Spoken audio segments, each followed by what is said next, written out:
Welcome everybody to another edition of In Pit Lane, coming to you from Deals Road, Clayton, and the Oakleigh Go-Kart Club's Focus on Furniture Top Guns for 2020, and we've got the Cadet 9s out at the moment, getting ready for their final, and Cadet 9s, as the name implies, are up to 9 years old, but we've got drivers in this race as young as 6 years old, and joining me once again is Craig Ladigo, and Doc, we've got some very fast young kids. What were you doing at 6 and 9? Were you racing go-karts? Oh, not. I was down the creek fishing or doing anything, mucking around with the weeping willows, pushing a billy cart. Definitely not having an engine in the back of it like these guys. And these kids are really lucky to have this, and they're reaping the benefits. And what a thrill for them it must be. It's incredible when you think of just how young they are. The Cadet 9 karts have a 60cc engine, and they're just forming up. We've got someone coming out late at the moment, so they might get waved around again so that that particular driver can catch up. So the officials have been really good at that all day. They've been either delaying the start just by a slight couple of minutes or switching over in between the fields. Yeah, you can see them there. They are waving them through to allow that catch up of that competitor who's coming around now. Basically, I think he's caught up to the end. Although there he is in the background, so still catching up. Got a long way to go, but hopefully he gets around in time and gets settled so we can have a start for this rolling go for 14 laps in just a minute's time. And we've got a good field at the moment, led by William Collegia and Nowhere Enright on the front row of the grid. Karts 35 and 96. A dozen karts for this one yet. You're right, totally right, Brett. A big field. And that coming through there from the back of the grid. I think that's young Blake Purvis, I think, is making his way through and getting into position now. So we should be right for a start on this lap as they come around the back of the Deals Road Clayton circuit once again. And as we said last week, a really good little circuit. This lit up for nighttime racing. Very, very accessible. It's just down the road from the main Clayton shopping centre. So if you're interested in getting involved in karting, and of course it's not just for kids as well, there are seniors involved. I mean, even old farts like me can get involved if they... We do, and then, you know what, I think karting is making a bit of a resurgence around Australia right now. If you go down to Phillip Island, they're always encouraging to jump in the karts, or when I was up at the Bend just recently for having a squiz for In Pit Lane, they've got a karting complex up and they give you discounts for that too.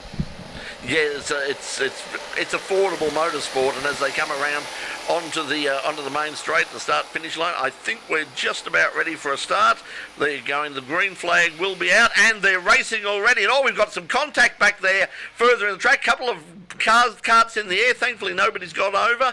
We've got kart number 6 there. That's Blake Purvis who was coming through, and Caden Beecham, and young Caden, the son of Drew Beecham, the Formula V driver and car preparer. But there are, thankfully, nobody's been put out of the race at this stage, but they've got a lot of work to do to catch up to this leading pack. The biggest thing that caught my eye then was Jake Ristel in kart 57. He got sideswiped. He was an innocent bystander there to the nudge and the bump that was going on in the middle, and then he got air after that. He copped it twice. Fortunately, the only way that the benefit that he got out of it is he kept on actually pointing in the right direction, where if a couple of them would turn themselves around. And up the front of the field at the moment, it's Noah Enright who's jumped into the lead from William Collegia, and they've got a bit of a gap on the third place kart there at the moment. So it's Enright ahead of Collegia as they finish the first lap. 7 of them still in contention here. They're all a bit bunched up here. Obviously, we've got the dogfight between the first 2 karts here, as you can see here, kart 35 and kart 96, which is, as you said, Enright and Collegia. So these guys are setting the pace, and it's up to the rest of them to try and catch up and slipstream and get in contention for it. Got a bit of a gap there back to the third place kart there, and can't quite get the number on that at the moment. I think that might be Lucas Rickard there in third place. Kart 27, I think you might be right there with the green and white livery there, which is good. So a good battle for fourth as well too, if you go right back at the moment. So I think Kachina's in there as well too. So it's, as I said, there's 7 of them still in the mix here. A couple of them are still just lagging a little bit, but obviously there was that incident at the start has hampered a few of their efforts. Yeah, that's broken up the pack just a little bit, but these two running away with it. We saw that last week. It just shows how important it is to get a really good qualifying lap and to get a good starting position, because if you can get out in front of all of that chaos and basically set your own line, set your own pace, then you've got a huge advantage over the rest of the field who have to sort of sling in and out. And what we've got to remember, of course, for people who aren't aware of it, is that, of course, these things don't have, luxuries like rear vision mirrors or anything like that. So you've got to really have eyes in the back of your head. So thankfully, they're a lot more flexible than I am, and they can twist around and have a look at these things. But you've also got to have great race awareness, and this is what is being taught to these kids. I mean, just imagine, some of these kids, as I said, starting out at 6 or 7 years old, going up to 9 years old, just imagine how we're surprised when we see kids getting into things like Formula One at like 19 and that, but you've got to remember, they've started at 6 or 7 years old. They've cut their teeth, and it's all about grunt and brawn at this level, isn't it? So, as you said, this is learning your racecraft, and this is where they have to hone their skills. And speaking of racecraft, Collegia is all over the back now of Enright and looking for a way past. He is right on the tail now as they head up the back straight. Once again, we see a bit of a pass back there through the hairpin. And battle for third and fourth as well. Don't leave Ricard and Mercurio out there, having a bit of a stoush as well, though, too. They may not catch these front two unless one of them makes mistakes and knocks them around. But yeah, the battle for the third spot on the podium, Ricard Mercury is heating up too. Yeah, they've closed. They've got right. Here we are. They're going through now. That's Mercury, Ricard, and then Mercury in fourth place at the moment. So they're battling out. Yeah, 27 and 72 respectively. And if you swap their numbers, it's exactly the same. Yes. So maybe if they can swap paint, hopefully their numbers won't get mixed up. Of course, 27, a very, very famous racing number in Formula One. Alan Jones was 27, Gilles Villeneuve, Michael Schumacher, very famous, Did Jacques Villeneuve follow in his father's footstep and have 27 as well too? I know, I can't remember that, to be honest with you. He's a bit of an Aussie favourite because obviously he had connections here in Australia. Yeah. And, I think we've had a pass there. We've got Collegia is now in front.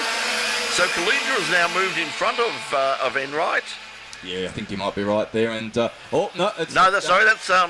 is the battle further 73 and 44. Further back in the back. Yeah, so this is the battle between Mercury and Majano. So yep.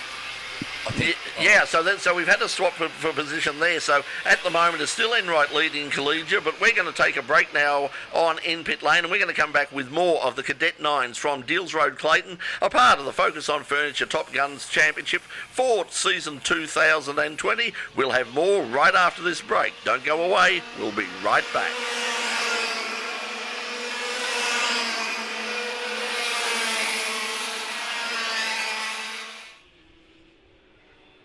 Welcome back to In Pit Lane, and we're at Deals Road, Clayton, for the Cadet 9 final from the Oakleigh Go-Kart Racing Club's Focus on Furniture Top Gun meeting for 2020. And we've got a change of the lead at the front, which we missed, I think, but it's got William Collegia is now in front of Noah Enright.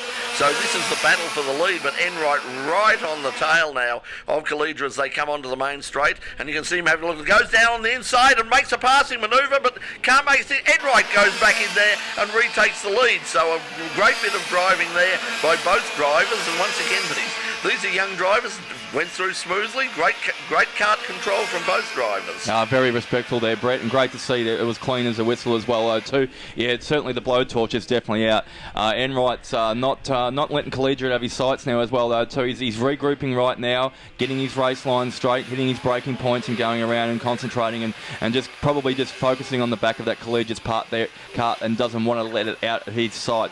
Don't forget, there's a couple battle for third still going on there. Ricard and Mercury are battling out, just out of camera shot for the time being, but I'm sure we'll pick up them in the next couple of laps. 14-lap race here, and still probably about half distance right now, and they're circulating it quite quick for those 60 cc's little horsepower engines, but they certainly flick around quite quick, don't they, Brett?